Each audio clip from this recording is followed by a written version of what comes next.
adanya tempat cuci tangan di sini, jadi kami bisa cuci tangan setiap saat.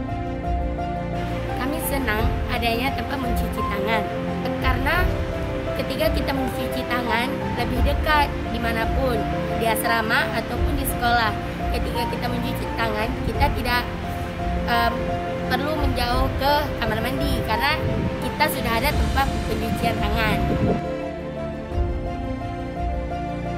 Karena di sini banyak santri dan di sini banyaknya wali santri ataupun guru yang masuk ke dalam asrama, jadi kita memerlukan tempat cuci tangan agar kita mencegah dari virus corona.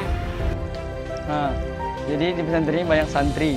Untuk mencegah adanya virus corona, kita harus mencuci tangan setiap saat. Setiap hari dan setiap saat. Setiap hari dan setiap saat. Menjaga kebersihannya dan selalu melihat persediaan sabun dan tisu.